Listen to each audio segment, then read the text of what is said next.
Here we are, Mountain Magazine, July 3rd, 2009. We've heard rumors of the mysterious Ricker Goldsborough here on this mountain. We haven't really known for sure that he's real, but I think we've had a sighting. We're going to see.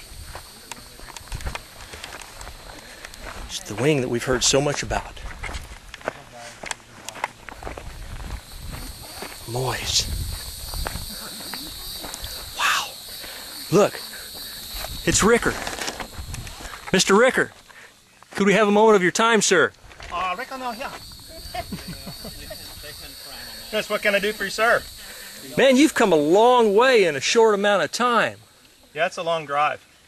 We've, no, I'm not talking about driving. I'm talking about airtime and how fast you have advanced in your skills. Seriously, it could be viewed as that, but I think that I have to contribute a lot of the fast advancement that I've had over the year, 2 years now that I've been flying. 2 years, only 2 years. 2 years. Last weekend was 2 years. I contribute a lot of that to just being around people that know the sport well and having the ability to distinguish between very knowledgeable pilots and not so knowledgeable, and just not being shy and asking questions. Of course, training facilities nowadays helps a lot too, and I spent a lot of time out at Lookout Mountain and Wallaby Ranch, where the famous Mike Barber is, and I've spent a lot of time with Mike Barber, which has contributed a lot to my flying skills. Not that I'm the best, far from it, but it does help this when you can stack one successful flight after another successful flight, and not wasting time going to sites and not being able to fly. And I have, Lord's kind of blessed me with the ability to go places and be able to fly, such as being here at MAG today, and hopefully we'll get off. Hopefully so. Hopefully so. You recently had a fabulous personal best down there in Florida, did you not? Yes, I did. Mike Barber and I actually went to fly the Florida Ridge comp. Spent 3 or 4 days down there. Flew 2 days prior to the comp started in conditions that were less than what I would call they were beyond my skill, and decided to come home because I'd spent 3 or 4 days down there.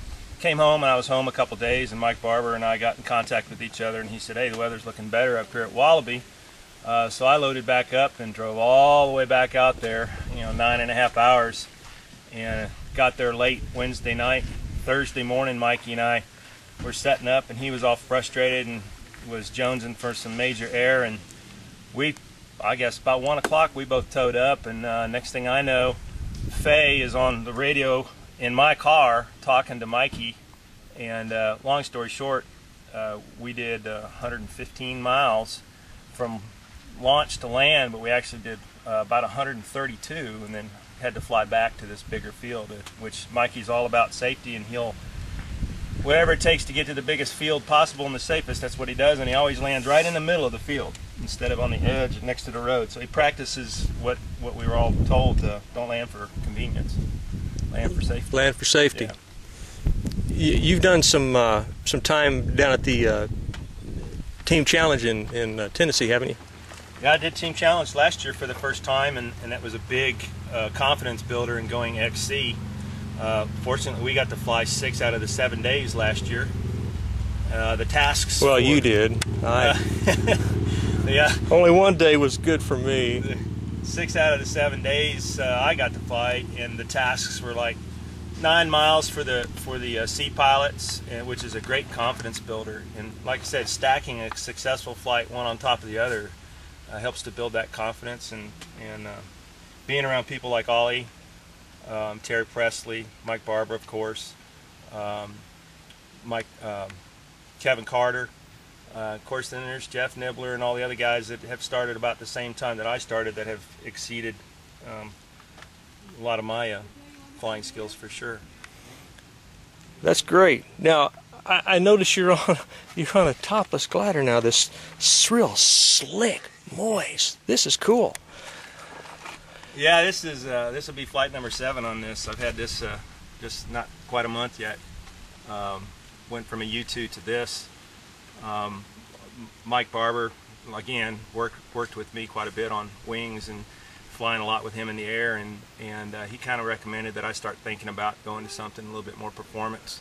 Not necessarily a topless, but we just talked, and I did my little bit of homework and made my decision and ended up going with the Moy's Lightspeed S4, not the RS, and the S with all the carbon options, which helps tremendously in the handling, and it's tuned on the very neutral side is what they would call it, for safety and maneuverability. And quite honestly, aside from launching and landing, it flies a whole lot easier than the U2 in my opinion. You have to fly faster, but launching is much more controlled. It just doesn't want to fly as early. I just really haven't had any issues at all, landing at all. 6 flights on my feet each time, no problem. So, did your flight in Florida with Mike have anything to do with that? With your decision to go to advance a little bit further on the wing? Yeah. Tell him about the picture. Tell him about the picture. Yeah, there's actually I did a little article on the Tennessee Tree Toppers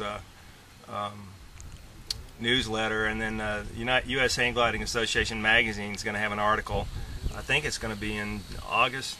August's edition is going to have an article in there about Mike Barber and some pictures. And what my wife is referring to there is a picture of Mikey and I on glide. We had some really long stretched glides, 15-20 minutes on glide, and then Mikey on the radio always telling me, don't race, what are you doing, and he's so far out in front of me, and he's just a speck, and I can't take my eyes off of him, otherwise I'd lose him. And the U2 was doing good, but Lightspeed was just kicking butt. And I think that day he was actually flying his S4, and I thought, if Mikey and I are going to do anything spectacular, which the plan is hopefully here soon, I got to get something that can go cover some ground a little bit quicker. Well, good deal. On the end of these, I always like to ask if you have any advice or good words to the new people coming up in the sport. Yeah, don't be shy. I don't know of a single pilot that doesn't want to talk about, well, human nature, talk about ourselves, but I don't know of a single pilot that doesn't want to talk about how to do what and doesn't want to share. We all do. We all want to help especially the up-and-coming pilots. And so don't be shy, number one. Number two, don't be afraid to drive to a launch site with your wing with a very small possibility of you flying. It's all about being around the sport and absorbing and listening and watching how the other pilots are choosing launch cycles or not to launch. Setting up and breaking down is just a part of it. I guess the biggest thing, to sum it up, is enjoy the journey. It's the journey, not the destination. Enjoy the processes, because getting in the air and flying, and then when you land, then you go through it again, and so enjoy the learning process, enjoy the setting up process, and smile. Hang gliding is fun. It's a heck of a lot of fun. Well, thank y'all very much. Maybe we'll get some good airtime today. See you in the air, Steve. All right.